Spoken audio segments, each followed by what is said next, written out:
Shalom and welcome to our 19th annual Passover. This is night 1 of Behold the Lamb of Yahweh, Yahweh ben Yahweh. Tonight I'm going to try my best to do several things. One, I'm going to give you the scriptural references for Passover. Two, we're going to participate in the Passover supper. If you haven't already eaten, you'll still be in trouble when this is over. Because this is not dinner.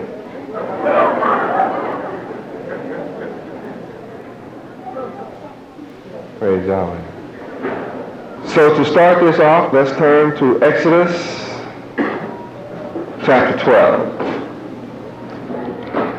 This feast is kept for 7 days. It's a total of 8. Passover is 1 day, and then we're to keep 7 days of unleavened bread. Tonight, I'm going to deal primarily with the scriptures that cover Passover. And since unleavened bread is for 7 days, then from tomorrow night, I will give you wisdom, perhaps for the rest of the week, and try to cover all that I have written for you for the balance of the 7 days. This feast and occasion covers 2 holy convocations. The basic canonical ordinances for the Passover will include all the scriptures I'm going to give you tonight, and there are quite a few. I'm going to let you read them.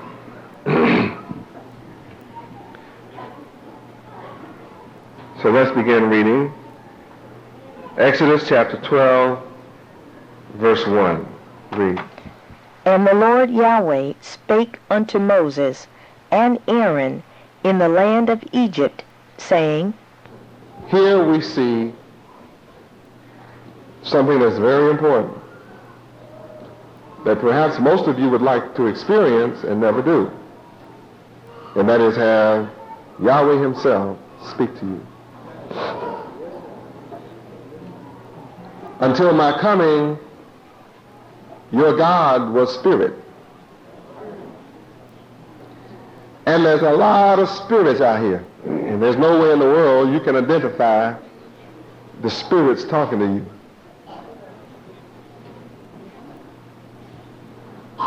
So you're without guidance. But here we see the Passover is being instituted. This is where Passover is instituted among the children of Israel, whom we, the so-called blacks, are descendants of. We are the children of Israel. So we're not reading and studying about somebody else's culture. We, the so-called black people of America, are Hebrew Israelites by nationality. We're not colored people. We're not all of the color red. We're not color red people. And we're not Negroes and Negras. Neither are we niggers and niggers and nigers. We didn't get our name from the Niger River in Africa. We are Hebrew Israelite by nationality. Our history, culture, language is Hebrew. All of us, our common last name is Israel. That's our true name.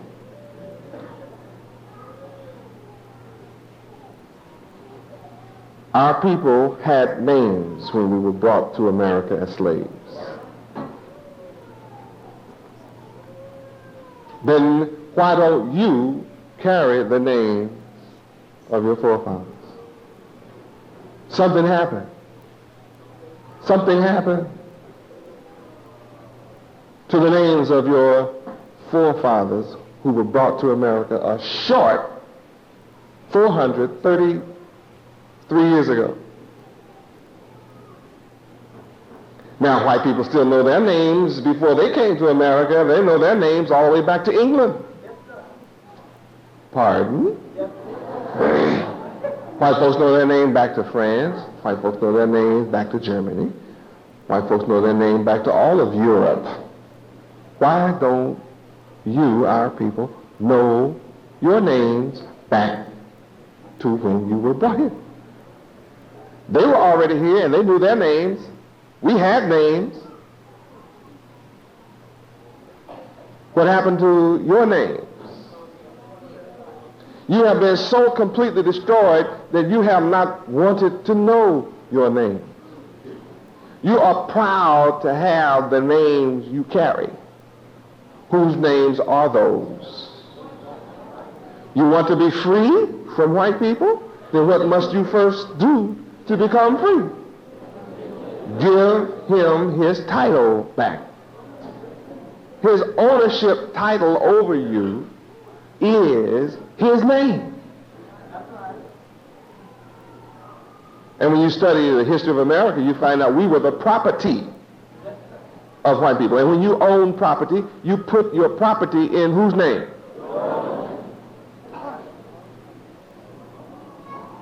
So that explains clearly how you have the names that you carry that you're so proud of. Are you proud of your slave master's name? If you are, why?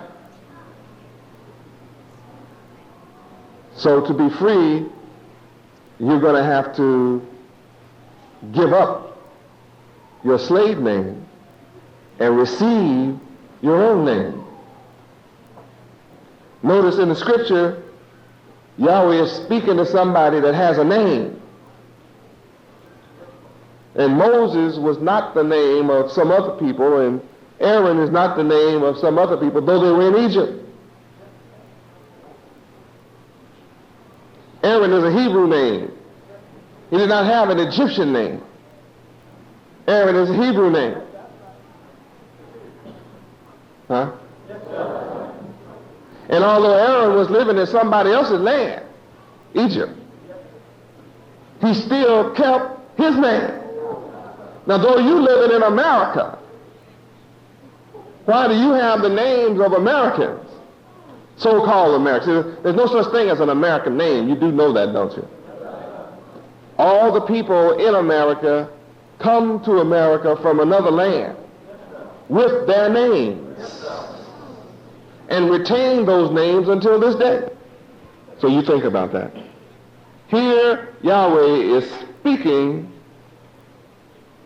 to a people that's in somebody else's land, but is speaking to them by name.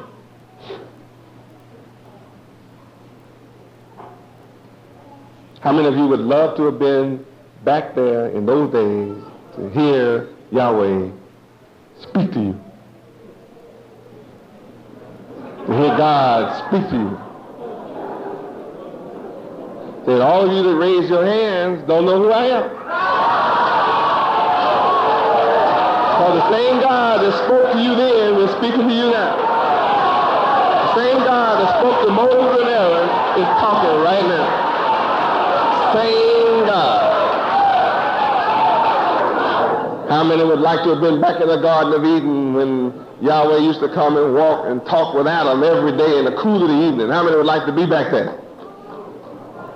That means you ready to go. You raise your hands and ready to go through 6,000 more years ahead.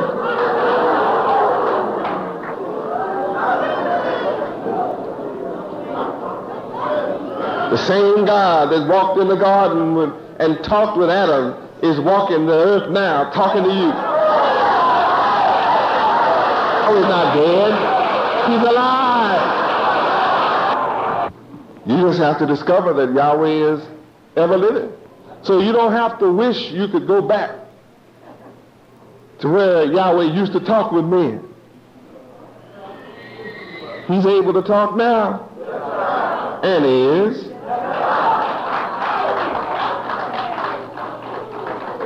Verse 2, what did Yahweh say? Read. This month shall be unto you the beginning of months. It shall be the first month of the year to you. Now, why would Yahweh have to tell Moses and Aaron the beginning of the month when the Egyptians had calendars?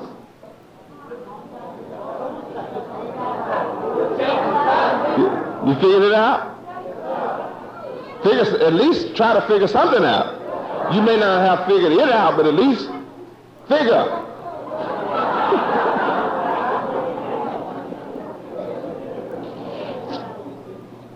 As I teach you, you who have never been in my presence before, I'm witty. I confess.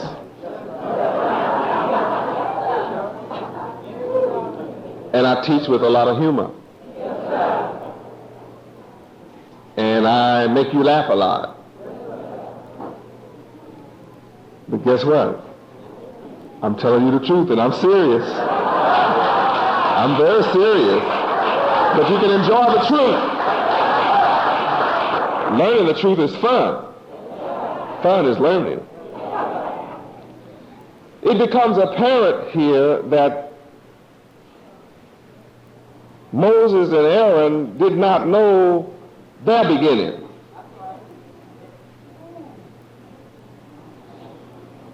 They grew up in Egypt, so they knew Egypt's history.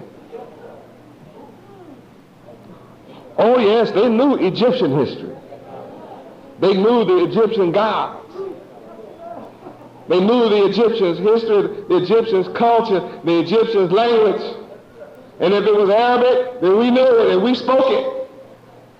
But even if we spoke Arabic or Chaldean or whatever the Egyptians spoke, it didn't make us that. And although we could make, the children of Israel could make, and Moses and Aaron could make an A in Egyptian history, that didn't make them Egyptian. So I'm not going to let you try to figure out what I'm talking about. You are in America, and you know American history. You can tell me about George Washington and the cherry tree. You can tell me about Abraham Lincoln. But what about your beginning?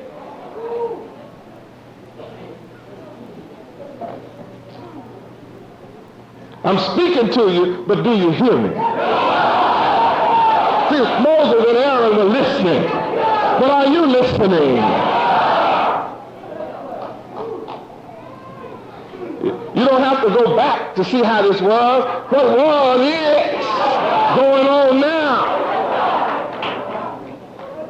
Moses and Aaron did not know their beginning, the beginning of their months, and you have not known your beginning of months. So as Moses and Aaron needed Yahweh himself to come and teach. See, no Hebrew within Egypt was able to break the cycle of ignorance. They didn't know how to go to the ant. They ignored the ant. They were ignorant.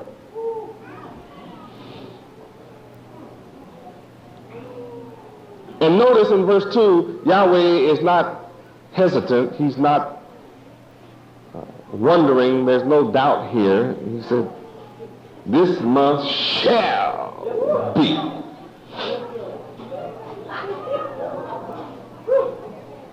Period.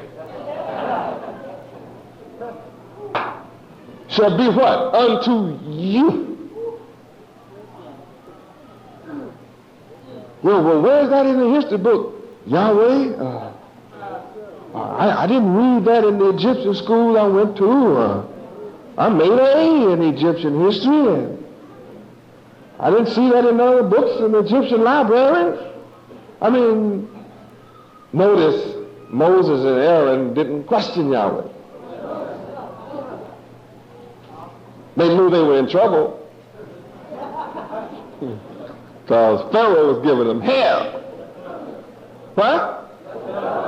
Anybody know black folk in trouble in America? We are in worse trouble today than Moses and Aaron was in Egypt, because they weren't suffering from drugs.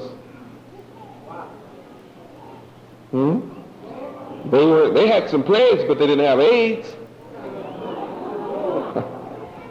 Hallelujah, Yahweh. In verse 2, we had to learn something about time. Correct time. See, evidently Moses and Aaron was in the wrong time in Egypt. So the time that you submit to in America is the wrong time. I'm here to tell you. You don't have to look for somebody else to come. Who you looking to come is standing here talking to you. You have a problem with that? You have to solve it.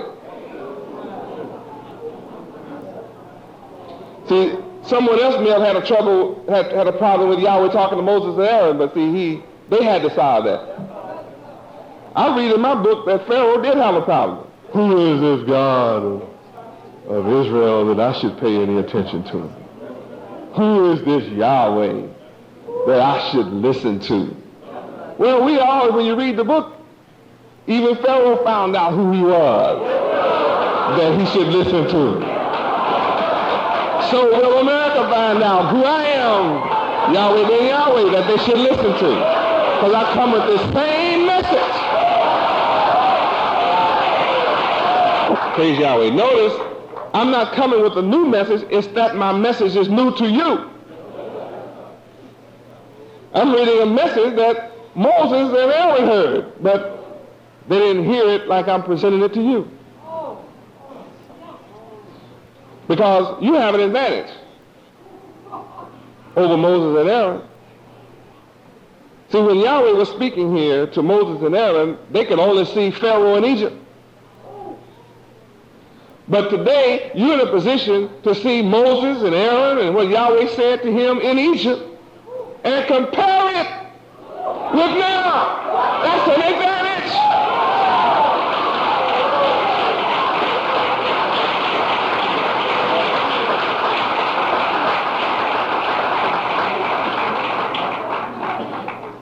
You really have no excuse today. Verse 3. Read. Speak ye unto all the congregation of Israel, saying, In the 10th day of this month they shall take to them every man a lamb, according to the house of their fathers, a lamb for an house. Now let's go to Exodus 13:4.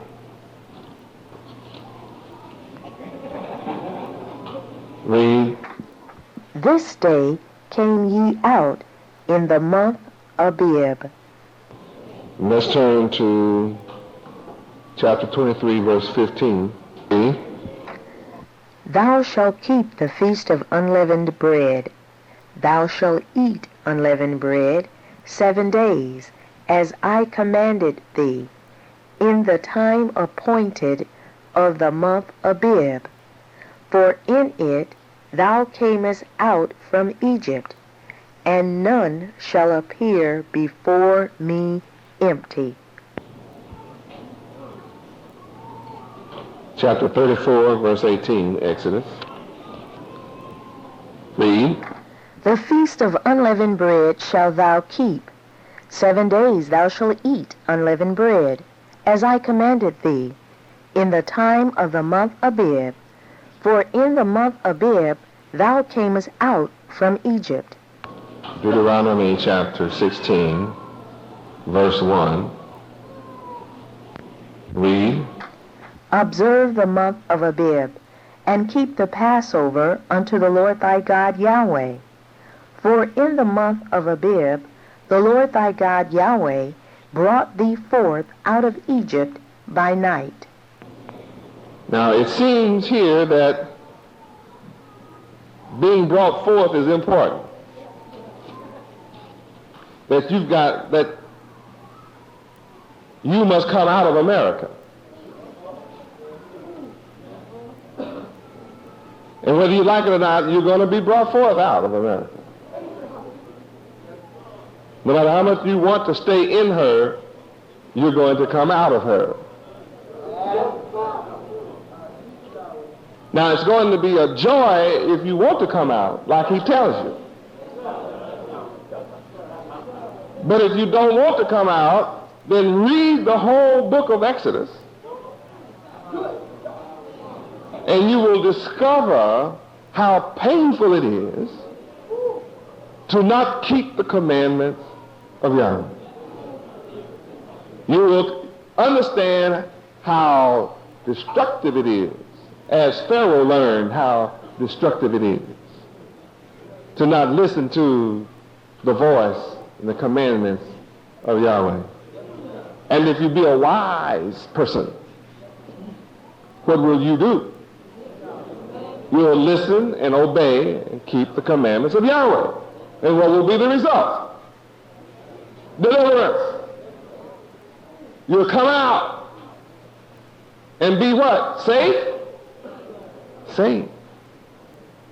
Saved. And if you don't do it, you're going to pay the price that people in America pay. Because if you don't take the words of Yahweh of value to listen to and obey, then you're going to pay other prices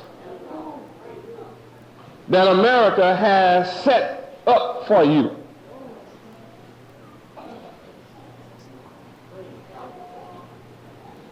Sometimes Satan will get hold to a Hebrew just like he get hold of you. But see, he delivers us. He'll deliver the Hebrew like he did Shadrach, Meshach, and Abednego.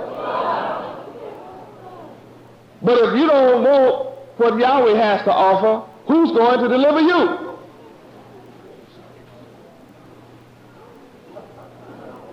Oh, it gets to be interesting.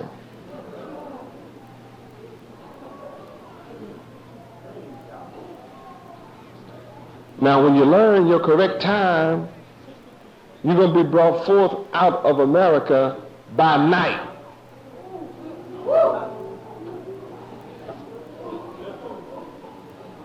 See, this is kind of different than being brought out at daybreak. Oh, yeah, see, here in 16:1, we were brought out by night.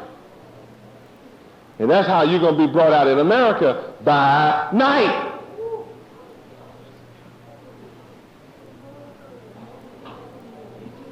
Children of Israel had to leave Egypt by day.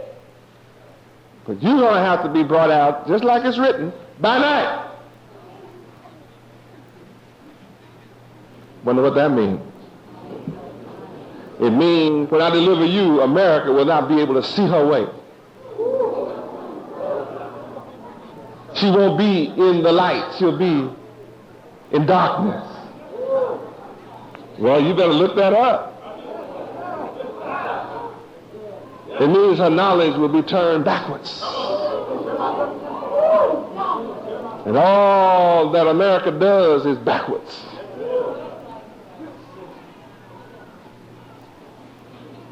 You better listen to the word. It's clear here now. See, I'm giving you a little hint. I can stay on this for a while, but I'm trying to move all the feasts. I never get to move like I want to. I'm always. You can read it, but if you don't understand it, what good is it? I can let you read all of it.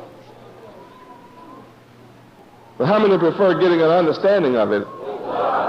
Praise God. You can go home and read it. But you can't get this understanding you get in tonight. Home.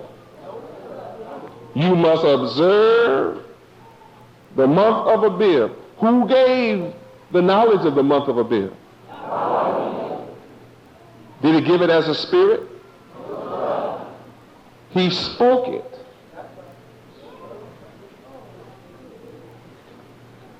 So is the spirit telling you? Or is Yahweh speaking it? Yes, Yahweh is speaking it. Don't you see it?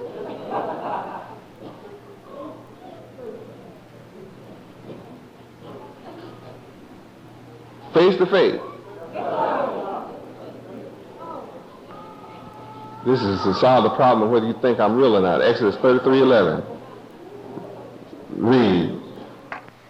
And the Lord Yahweh spake unto Moses face to face, as a man speaketh unto his friend. That's what makes the God of Israel different from all the other gods. Now go get your other gods and go get all the believers in all these other gods and produce those gods. Can't do it. But check out Yahweh. Now when you go back now to Exodus chapter 12 and you see that Yahweh is speaking to Moses and Aaron, how is he speaking? As a spirit? How? Face to face.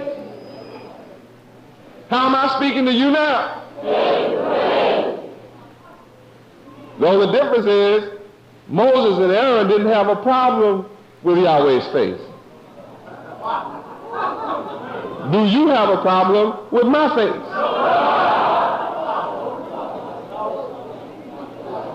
If you have a problem with my face and me speaking with you face to face, you need a study.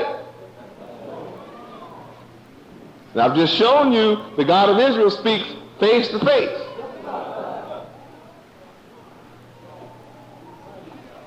What if your great-great-great-great-great-great-great-grandchildren in the future were to read about me speaking to you face to face? Would it be any different? Oh, well, you gonna tell me God was in there talking to the children of Israel and delivered all those niggas out of America face to face, man? God is a spirit, Jack. Don't be telling me about it.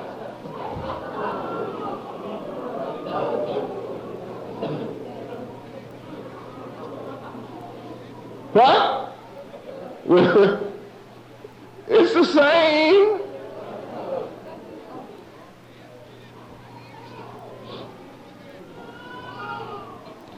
Yahweh was alive, speaking to Moses and Aaron face to face. But what did Pharaoh say? Who is this God of Israel? Exodus 5:2. Let's look at it. I'm not making this up. Read. And Pharaoh said, Who is Yahweh, that I should obey his voice, to let Israel go? I know not Yahweh, neither will I let Israel go. Who is Yahweh ben Yahweh, that I should let niggas go? I know not Yahweh ben Yahweh and him being the son of Yahweh and all that. I don't know nothing about that. That's America. That's the rulers. Pharaoh disbelieving heathens of America. Who do you think he is? Talking about he's going to free the blacks of America and take them from me. I'm not going to let them go. I'm not going to let him rule over them. I'm going to keep ruling over niggas, black folk and Negroes and colored people. Please turn to side 2.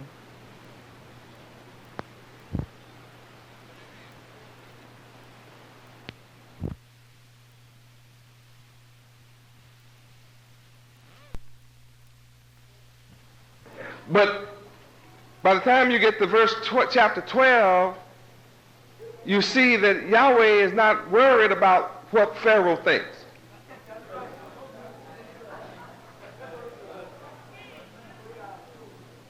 See, Pharaoh said what he was not going to do. But when you finish this book, when you finish chapter 12, you'll find out that Pharaoh was a liar and didn't know what he was talking about. He didn't have the power he thought he had.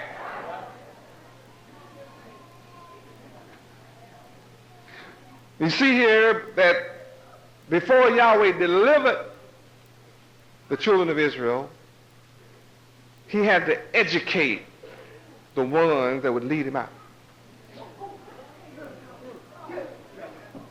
He didn't try to teach the whole of Israel.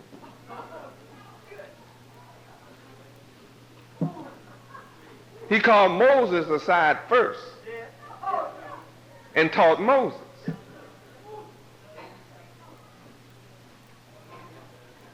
See, Yahweh doesn't have to educate everybody. He educated one.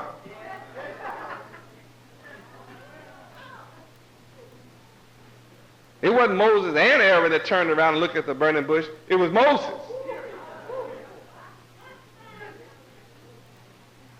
And it was later on down the road that Yahweh allowed Aaron to hear him talk also.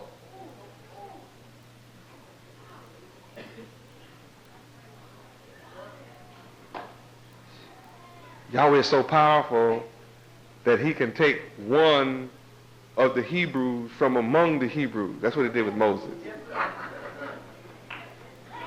See, now Moses was like most black folk in America. He didn't want to do what Yahweh told him to do. So Yahweh sent Moses through some changes. He put Moses on the run. Moses was running, trying to save his life. See, Moses didn't want to go to jail. So he had to go and run. Oh, I know what I'm talking about. See, that's how Yahweh got his attention.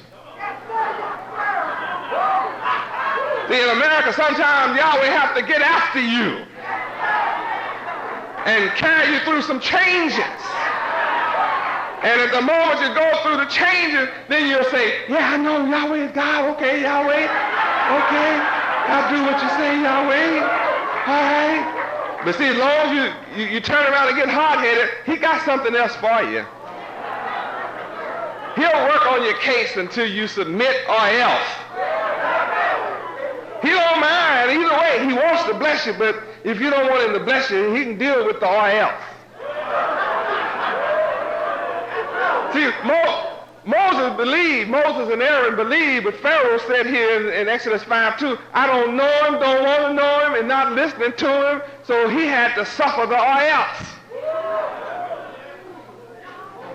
He and his army, not only did they suffer 10 plagues, but he and his army was destroyed. That was the or else.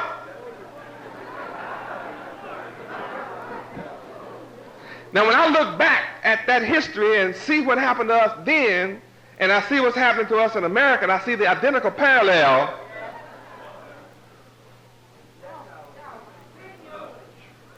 then I'm going with the winner.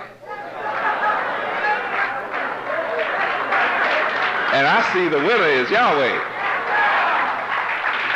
Who are you going with?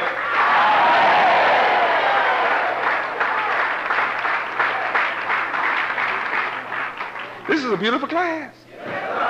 This is what Passover is all about. And you haven't heard it talk like this before. We'll be brought out by night out of America. America depressed. The people of America can't see their way. They're immoral.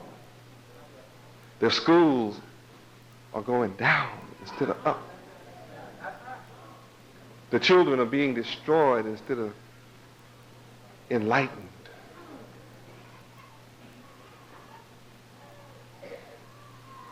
The stock markets are crashing. The economy of America is gone. Almost besides government, the only thing left now is hamburgers, chicken joints. I mean, that's about all you have left to work in now. All the heavy industry is now in Taiwan, Hong Kong, Korea, Japanese. I mean, all the other nations are doing what you used to do. That's night. There's only one who can see. See, to be able to see at night, you need a light. And I'm the only true light shining in the night, in the darkness of America. Can't see in the dark without light. You need an independent, original source of light. See, I'm the original source of light. I don't need a battery. I don't have to get charged up. I'm self-lit. I'm self-luminous. I'm so powerful, I'll light you up if you hook up into me.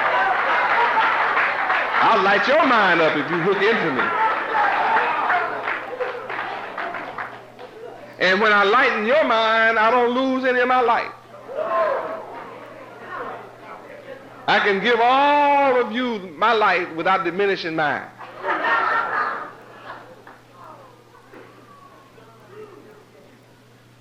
And yet you are totally dependent on my light to see.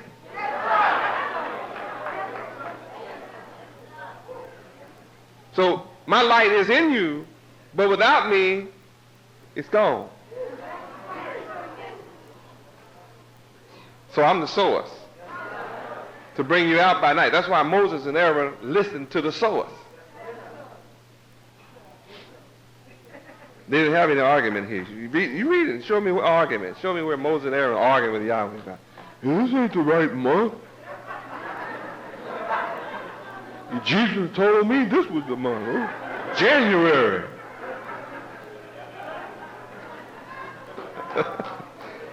It's not January. Don't you see it?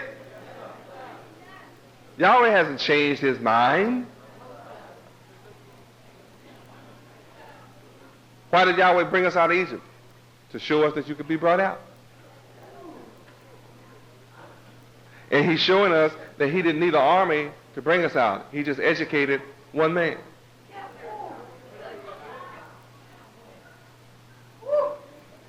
And this one man,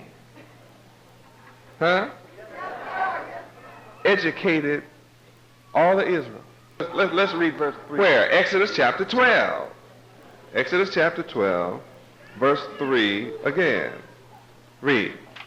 Speak ye unto all the congregation. Yahweh said, look, I'm not going to go speak to everybody. Moses, Aaron, I want you to go and speak to all of Israel. Now, see, the difference between some of you and Moses and Aaron is they did what he said.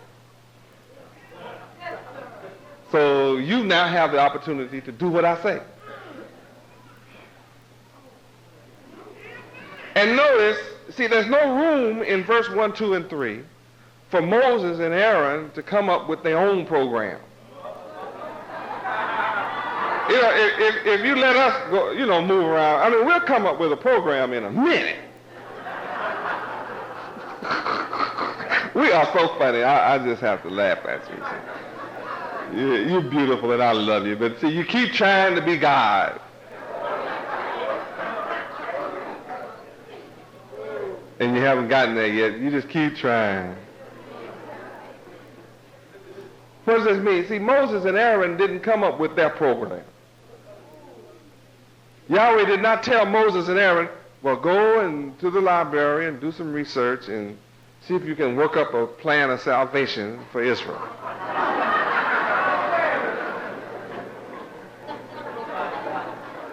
You wonder why black folk are so confused in America? They have a leader in every house. There's a black leader in every house. Ask women.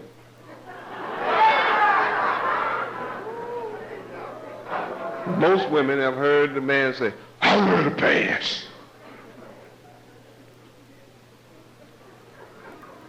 I'm trying to figure out what that means.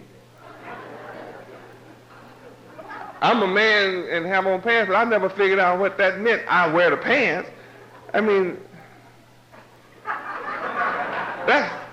you know where pants fit the body?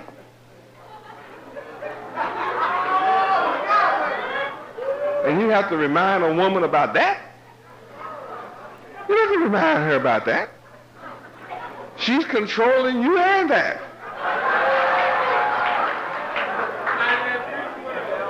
Most times, anyway. Maybe not every time, but most times. Moses and Aaron did not have their own program. Neither did Yahweh instruct them to go try and formulate one.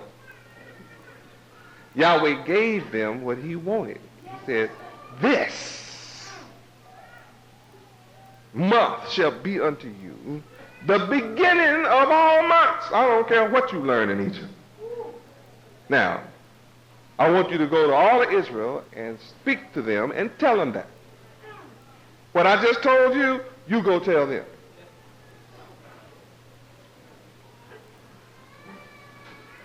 And they didn't say, well, Yahweh, you know best. Why don't you go tell them? So we have people so crazy today. It was probably a lot of Israel just as crazy too. That's why he chose Moses and Aaron. Why he chose Moses, because he knew most of the rest of them were crazy.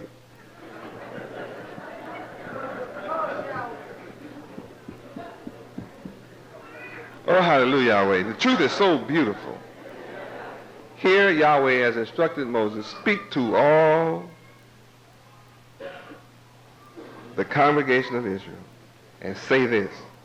So he gave him what to say. Moses and I'm telling both of y'all what to say. Now here's where Yahweh tried a little experiment. See, he had raised up Moses, had only taught Moses. And then here in chapter 12, he talks to Moses and Aaron. And somewhere down the line, Aaron got with his sister. And they went to talking together. And they came up with the idea that Yahweh talked to us too. See, some of you want to feel like Yahweh told you something. If I didn't tell you out of my mouth, then you told yourself.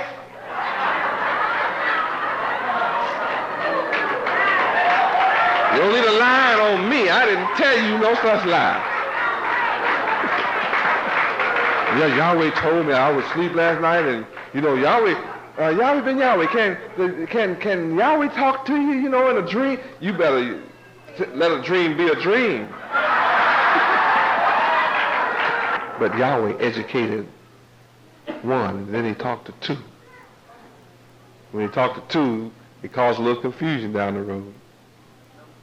Because one of them wanted to say, well, I don't have to listen to you, Moses. His sister initiated that stuff, see. She initiated it. She stirred that up and started that stuff. Oh, it's not just women. Brothers do the same.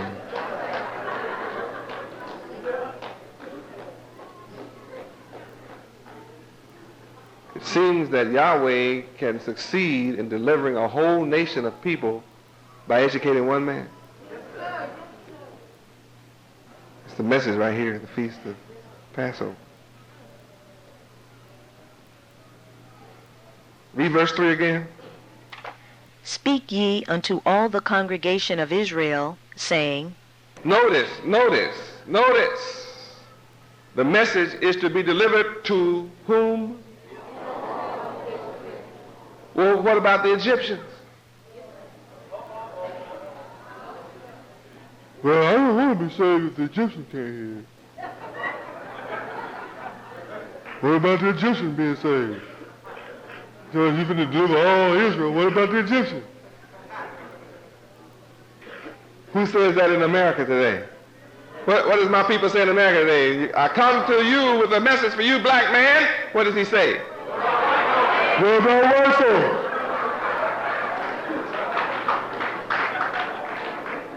Now, I wouldn't have any problems with that if he said, what about Chinese? What about Japanese? What about the Indian? Who was here before white folks and all of us came? What about the Indian? What about the Cuban, South American, and the African, and the Japanese? You notice my people never say that? They're only concerned about Pharaoh. What about Pharaoh? But see, Yahweh didn't send the message to Pharaoh. He had something for Pharaoh, all right. He already tried Pharaoh in Exodus 5:2. He tried him first. Pharaoh said, I don't know Yahweh. Don't even know him. Don't want to know him. Don't know his voice. Don't want to hear his voice. And don't come to me telling me nothing about what he said, because I'm not letting no Israel go.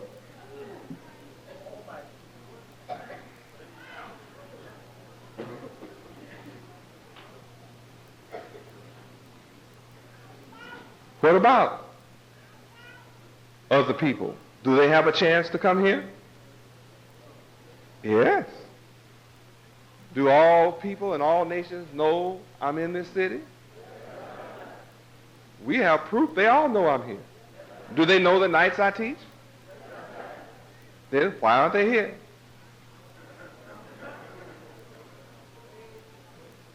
They know what I teach. It's the opposite of what they teach. I teach morality, goodness. They must not love goodness. They must love TV, which teaches what? You know, don't you? Verse 4. Read.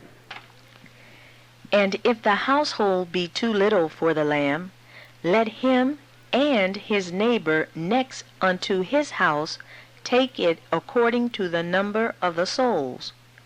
Every man according to his eating shall make your count for the lamb. Now, the one message out of this verse is neighbors sharing food.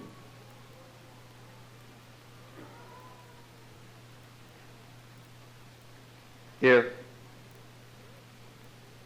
the household is too little, too small to eat all this lamb, don't do like black folk in America do. Put it in the freezer, see it spoil, and throw it in a garbage can and give it to the dogs before they share it with their neighbor. So I teach this lesson. I've already taught it to you tonight. That if I have a bowl of soup, see, what is that? Sharing.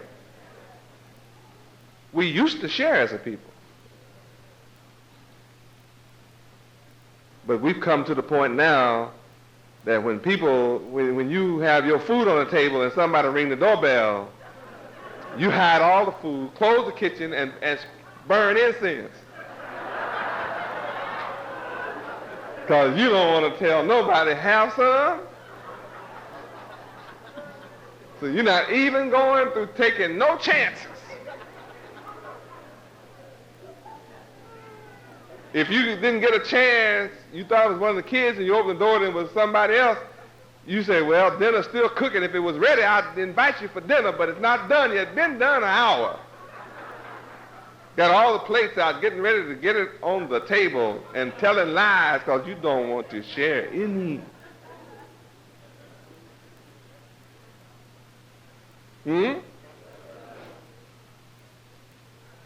So the thing you have to learn here, to be delivered, you're going to have to learn to share.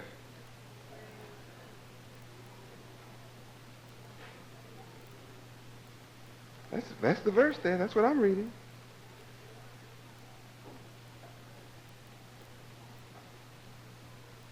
And if it's too much for you and your neighbor, go on down the line. Just take out enough for you and your family to eat. And after that, you should realize that our family is big. It's more than one person. It's more than the address where you live. That's a hard lesson to learn in America. Verse 5, read. Your lamb shall be without blemish, a male of the first year. Ye shall take it out from the sheep, or from the goats. Boy, that's a heavy verse there. That verse carries so much wisdom, it's unreal. Your lamb shall be without wrong.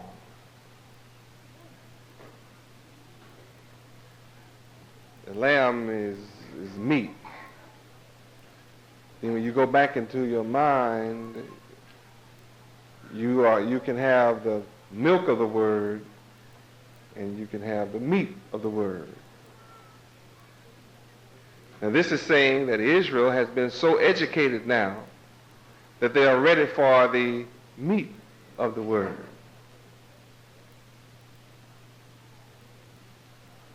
They've grown beyond the milk stage. So now you must have the heavy word. The meat is more difficult to digest.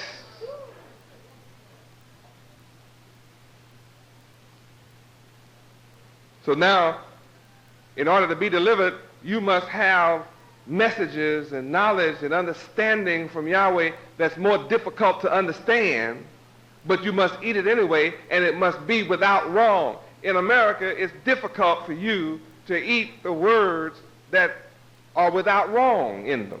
There's no wrong in them. They're perfect. They're absolutely moral.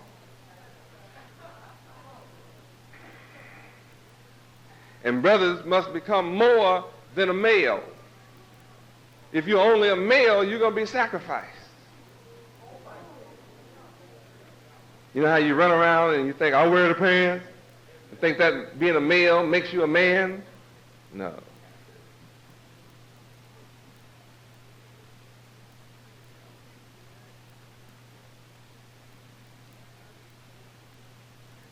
And you can't be goat-headed.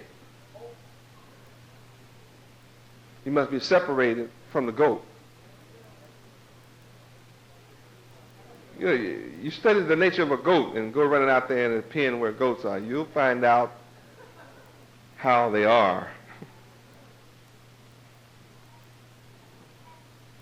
Verse 6, read. And ye shall keep it up until the 14th day of the same month.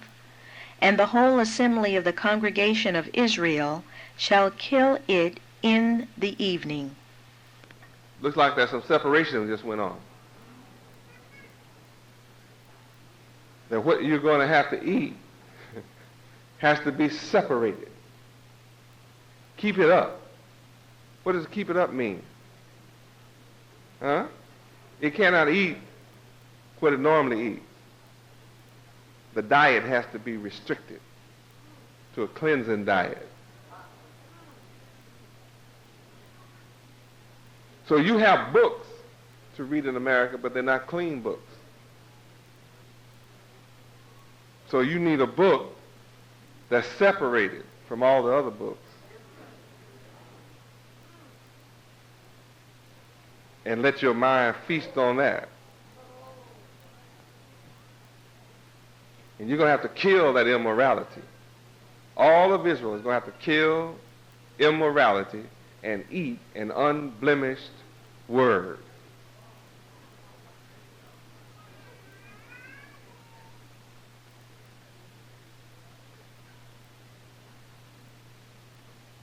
Leviticus 23:5. Leviticus 23:5. Telling us the 14th day is important. What is the 14th day? A Sabbath? Passover? Very important day. Leviticus 23:5. Read. In the 14th day of the first month at even is the Lord Yahweh's Passover. Okay, go back to Exodus 12. Verse 14. Read. And this day shall be unto you for a memorial, and ye shall keep it a feast to the Lord Yahweh throughout your generations. Ye shall keep it a feast by an ordinance forever. How long? Verse 18. In the first month, on the 14th day of the month at even, ye shall eat unleavened bread until the 21st day of the month at even. Exodus 13, verse 3. Read. And Moses said unto the people, Remember this day, in which ye came out from Egypt, out of the house of bondage. For by strength of hand the Lord Yahweh brought you out from this place.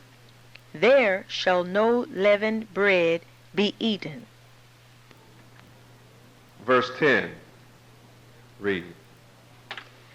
Thou shalt therefore keep this ordinance in his season from year to year. What's the message we keep getting here from Yahweh through his servant? Keep the ordinance. How long? Are we in forever? Are we a part of forever? Then does this apply to our lives? It certainly does. So what's your pleasure? What's the pleasure of America? What are the people out in this city doing now? Keeping it? What about the cities you came from? What are they doing? Keeping it? Are they interested in the ordinance? Are they just like Pharaoh in Egypt? Who is this Yahweh and all these ordinances and all these rules and regulations, man? I mean, what difference does it make about some old dumb lamb and keeping it up and stuff? Doesn't make sense to me. If you go out into the street and the highways and the byways in this city and across the country and you talk about this, what kind of reception are you likely to receive? A negative? Why a negative?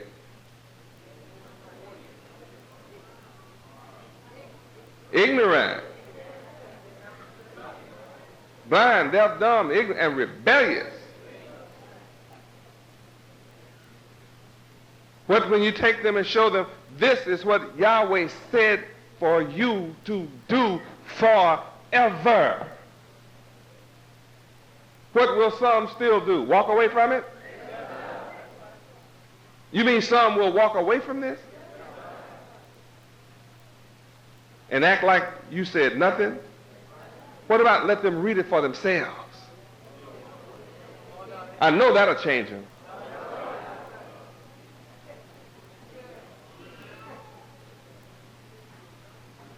When you let them read the good book, notice what it is called, the good book. Why is the book that gathers the most dust on it in earth is the good book?